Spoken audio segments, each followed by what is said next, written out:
Jessica Iskandar bersama sang suami, Vincent Verhaat, terlihat sangat emosional ketika Christopher Stefanus Budianto atau Steven, tersangka yang telah menipunya, tiba di Bandara Soekarno-Hatta Selasa malam 21 November 2023.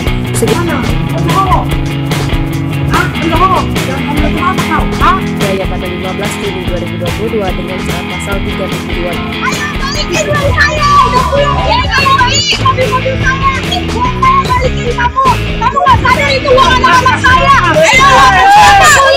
itu uang ayah saya, kasihan kamu, mobil saya kenapa kamu ambil, balikin mobil dan uang saya, itu uang buat anak-anak saya kerja dari pagi.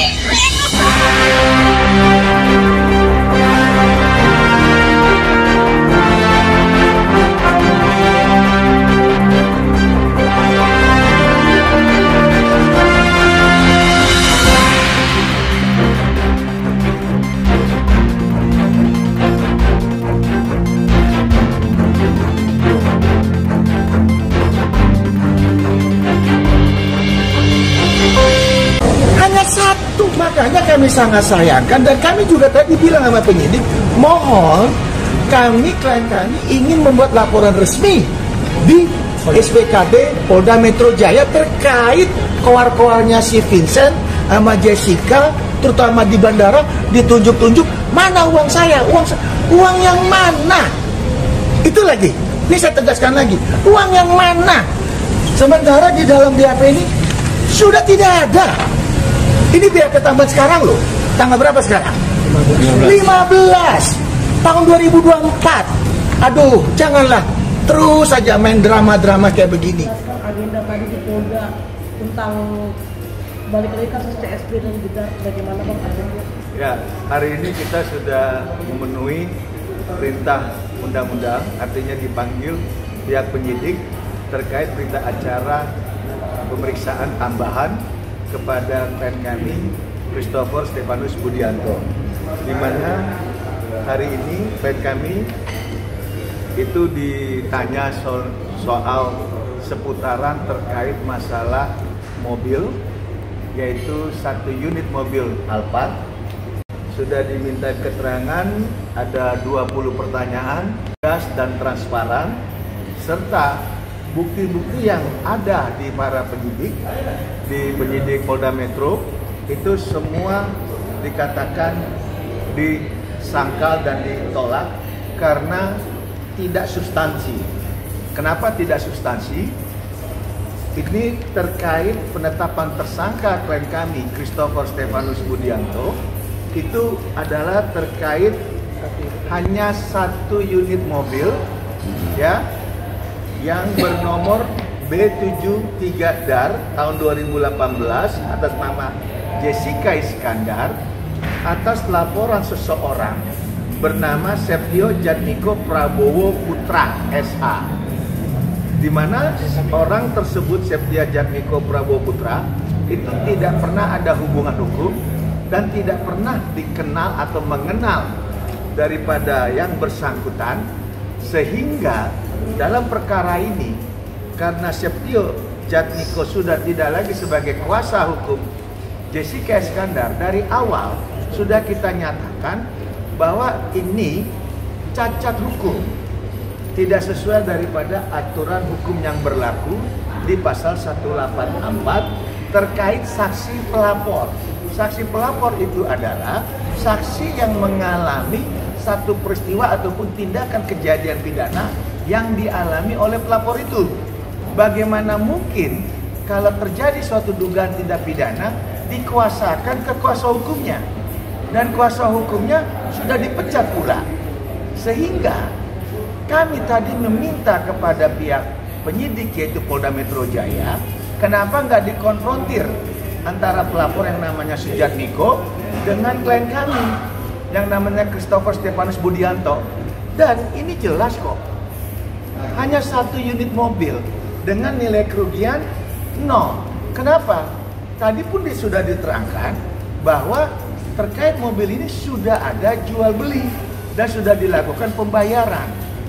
Dan tadi pun di dalam BAP tambahan, pihak penyidik juga menyodorkan bukti-bukti yang ditolak sama klien kami Salah satu buktinya adalah bukti terkait uang berbentuk dolar sebesar 40.000 US dollar itu adalah berbayaran. Kenapa dibikin jadi bukti? Termasuk juga bukti-bukti ada cecetan. Cecetan itu bukannya fakta hukum, itu adalah pribadi orang itu, dan itu bukan menunjukkan terkait ada dugaan pidana. Dan yang ketiga juga tadi ada bukti yang dilampirkan itu berupa cek itu sudah dibantah, itu bukan diserahkan kepada PT Triple ID ataupun kepada Christopher Stefanus Budianto. Itu adalah penarikan daripada pihak Jessica sendiri. Nah, jadi pada kesempatan BAP tadi kami juga bertanya, ada 10 mobil sama uang 9,8 miliar. Pertanyaan berikutnya, karena klien kami sudah ditetapkan tersangka terkait bukti ataupun terkait barang yang harus disita karena diduga ada pidana, itu tidak ada di Polda. Jadi terkait unit yang mana klien kami ini, dan termasuk juga 9,8 miliar, ya kita minta mana audit independen yang menyatakan 9,8 miliar adalah dugaan pidana atas perbuatan klien kami. Itu keberatan-keberatan yang kami sampaikan kepada pihak penyidik. Nah, kami berharap agar kasus ini kan sudah terang nih. Penyidik harus berani mengambil satu sikap. Artinya berapa hari ke depan sesuai aturan hukum itu kan sudah perpanjangan 2 kali.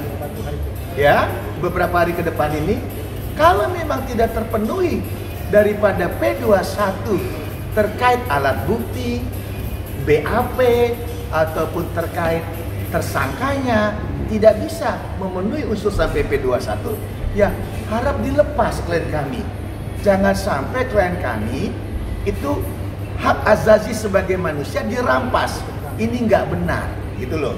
Dan pada kesempatan itu juga kita sudah bertanya sama pihak Polda Metro Jaya terkait surat kami untuk membuat laporan kepada saudara Vincent ataupun Jessica Iskandar, perilakunya yang menyatakan mana uang saya, kembalikan. Loh, uang yang mana mau dikembalikan?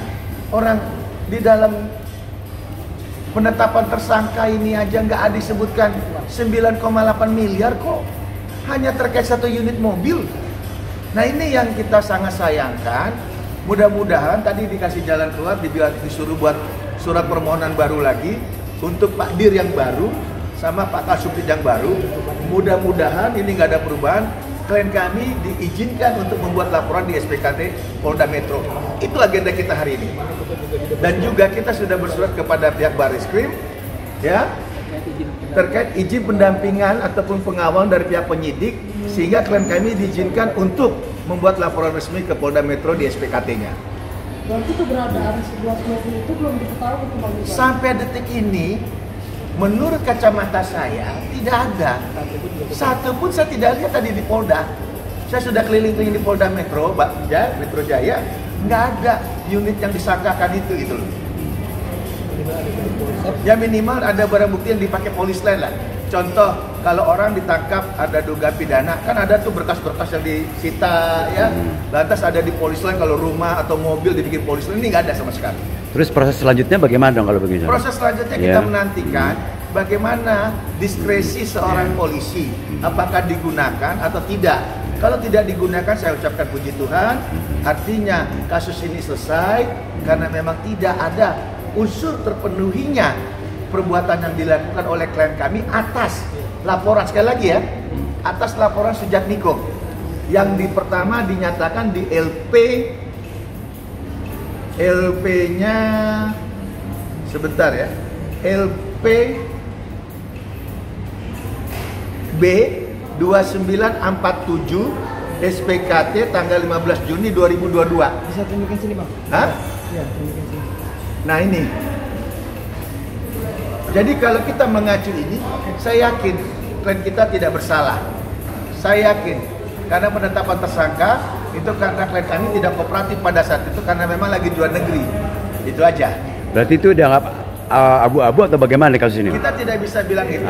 Itu karena sudah ada penetapan tersangka, kita hormati terhadap penetapan tersangka Polda Metro. Tetapi jangan lupa ada yang namanya ajas praduga tidak bersalah. Nah, kalau sudah ada praduga tidak bersalah, jangan sampai dibuat lagi kesalahan sebelum ada putusan ataupun vonis yang ada melekat kepada diri klien kami melalui di pengadilan. Bang, itu kan 24 pertanyaan ya? 20 pertanyaan. 20 pertanyaan. Itu salah satunya itu ada pertanyaan tentang penipuan yang mobil 10 unit mobil itu enggak, Bang? Tadi dikembangkan karena ada pertanyaan dari jaksa disampaikan sama pihak penyidik. Tapi memang karena tidak ada ya ditolak sama klien kami. Apa yang mau diterangkan orang yang nggak ngerti? Yang kalau dari pihak Jessica-nya itu ada yang ini nggak dikasih tahu nggak yang buktinya itu? Ya terkait tadi kan kita sudah katakan kita tidak ada yang berkomentar bukti-bukti lain selain penetapan tersangka yang ini 1 unit mobil. Jadi kalau Jessica Iskandar bikin 1000 bukti tapi tidak ada hubungan dengan ini ya silakan saja. Yang penting kita sudah harus memenuhi unsur pasal 184, tempatnya di mana, kejadian perkaranya bagaimana, siapa yang itu harus jelas. Gitu loh. Nggak bisa dengan secara asumsi opini melaporkan seseorang. Makanya kalau mau melaporkan seseorang, saksinya harus ada, buktinya harus lengkap, pelapornya harus korban itu sendiri karena ini pidana bukan perdata. Dan kami tidak kenal dengan yang namanya pelapor Sujatmiko, Septio Sujatmiko. Sampai saat ini Septio Sujatmiko dia nggak kenal klien kami. Itu kalau dikenakan pidana berapa tahun hukumannya, Bang? Kita tidak mau berandai-andai. Ya. Yang jelas kita mohon kalau memang ini kasus tidak mungkin dilanjutkan ya kita minta di stop dan klien kami dikeluarkan. Oh, untuk penyidiknya itu udah dicari tahu belum, Bang, tentang yang pelapor itu? Nah inilah makanya kita minta juga penyidiknya cari dong orang itu, dihadirkan dong biar sama-sama kita bisa tahu kenapa dia malah dipecat padahal dia sebagai pelapor loh, dia kan saksi mahkota. Karena kami akan tanyakan, Anda sebagai kuasa apakah Anda pernah ketemu dengan klien kami, kapan klien kami ketemu dengan Anda, lalu Anda bilang dalam laporan ada kerugian, kapan itu kerugian. Nah itu perlu pertanyaan-pertanyaan itu, nggak mungkin pidana diwakilkan. Makanya esensinya pasal 184 terkait pidana itu korban atau saksi pelapor harus korban itu sendiri, nggak bisa dikuasakan. Saya juga nggak ngerti kuasa hukumnya kok keluar-keluar terus. Kuasa hukum yang baru ya, bukan yang lama ya. Hah? Ya yang lama kan sudah dicabut secara resmi. Ya jadi nggak ada hubungan hukum. Harusnya dikeluarkan dari registrasi Polda Metro karena suatu produk cacat, hasilnya juga akan cacat. Bang, kan ini si tersangka CSB ini kan sudah ditahan. Terus kemarin ramai di bandara. Kabarnya si CSB ini akan melakukan laporan atas tindakan tersangka Bang. Ya, itulah makanya kan tadi sudah kita jelaskan bahwa kita juga sudah bersurat ke Barreskrim untuk membantu agar penyidik diizinkanlah klien kami membuat laporan di SPKT Polda Metro Jaya karena apa yang terjadi di Bandara Soekarno-Hatta itu jelas membuat klien kami tidak nyaman, apalagi terintimidasi secara verbal, ditunjuk-tunjuk di depan orang banyak, ada media diundang, sementara kita tahu tempat itu adalah VVIP, tempat yang harus hygiene, harus bersih, nggak boleh orang teriak-teriak, nggak boleh adanya kegaduhan. Ini kok sengaja diundang datang ke bandara lantas teriak-teriak, tunjuk-tunjuk dengan cara dekat sekali. Ini resiko dan itu ada pembiaran baik daripada stakeholder bandara ataupun pihak Polda sendiri atau pihak polisi sendiri. Maunya tanpa ada kita minta klarifikasi, komponen atau pimpinan daripada pihak masing-masing harusnya diperiksa itu mereka. Gitu loh. Kok bisa masuk begitu sembarangan? Ini kan berarti menyandarkan bahwa di bandara nggak aman. Terjadi sesuatu apa-apa gimana coba? Siapa mau tanggung jawab? Gitu loh. Berarti laporan terkait pencemaran nama baik itu sudah masuk, Bang? Apa akan masih nunggu karena belum dapat izin. Dapat izin kenapa? Nah, karena kan klien kami di penjara. Klien kami kan tidak bebas kayak kita nih. Kalau kita kan bebas, tidak ada sangkut paut pidana, kita kapan aja bisa buat laporan di Terus SPKT. prosesnya berapa lama tuh, Bang? Klien Saudara? kami kan harusnya kan di tahanan, itu kan harus minta izin dari keluarkan tahanan sampai ke SPKT. Menunggunya itu berapa lama prosesnya, Bang? Harusnya cepat. Minimalnya berapa? Nggak usah pakai minimal, 2 hari juga harusnya mesti direspon. Sampai detik ini surat kita nggak direspon. Dan kita hanya menghormati pihak kepolisian, SOP yang dia pakai pihak kepolisian, ya kita ikutin itu semua. Tapi tolong dong, klien kami juga punya yang namanya hak asasi manusia. Dan jangan lupa, kami adalah advokat resmi. Otomatis surat kami tolong dijawab dong dengan alasan-alasan secara aturan hukum. Jangan didiemin. Jadi untuk apa kita membuat surat kepada institusi kalaupun nggak dapat jawaban? Kami kan ada undang-undang advokat bahwa advokat dilindungi dan tidak boleh dihalang-halangi dalam rangka proses pembelaan klien. Kecewa nggak sih Bang? Kecewa, kecewa banget. Harusnya cepat diizinkan klien kami bisa boleh keluar dari pihak Polda Metro sehingga klien kami bisa membuat laporan di SPKT Polda Metro Jaya. Nah, terus kedepannya bagaimana lagi Bang Toga? Ya, kami akan kembali bersurat lagi sesuai petunjuk daripada penyidik, karena di reskrim kemungkinan akan diganti yang baru, Kasubditnya juga mungkin yang baru, makanya kami disuruh masukin lagi surat. Oh, yang perihal yang naik ke P21 itu gimana tuh Bang? Nah, terkait P21 itu kan lengkapnya satu berkas yang dibuat oleh pihak polisi, dalam hal ini penyidik. Nah, ternyata sampai saat ini dari klien kami dipulangkan ya dari luar negeri ke Indonesia dan sudah ada 2 kali perpanjangan, itu sampai saat ini pihak penyidik belum bisa melengkapi sampai berkas itu menjadi P21. Nah, dengan adanya kondisi apalagi tinggal hitungan beberapa hari lagi, nah kita agak sedikit gembira dan pihak penyidik mungkin agak sedikit lelah atau mungkin bagaimana karena tekanan dari pihak pelapor juga kan nggak main-main. Pihak pelapor kan ngelaporin kemana-mana perlindungan hukum sampai ke Presiden Joko Widodo pun disuratin, ya kan, bahkan bikin tulisan tangan. Ini benar-benar nggak jelas bagaimana sebenarnya hukum nggak boleh diintervensi oleh pihak manapun, apalagi dengan bersurat sampai ke kepala negara. Kepala negara itu kan sudah 250 juta penduduk warga negara yang dipikirkan oleh seorang Presiden Joko Widodo, bukan 1 orang atau 2 orang gitu. Dan Pak Kapolri kan ini juga dia lagi pusing mengurus keamanan, ketertiban sosial daripada masyarakat kita sendiri. Kita hormati dong beliau orang-orang hebat. Dan yang kedua, kalau memang ini dilanjutkan, tolong secara aturan hukum yang sah, karena kami akan melakukan perlawanan, akan melakukan pembelaan untuk keadilan kepada klien kami nanti di pengadilan.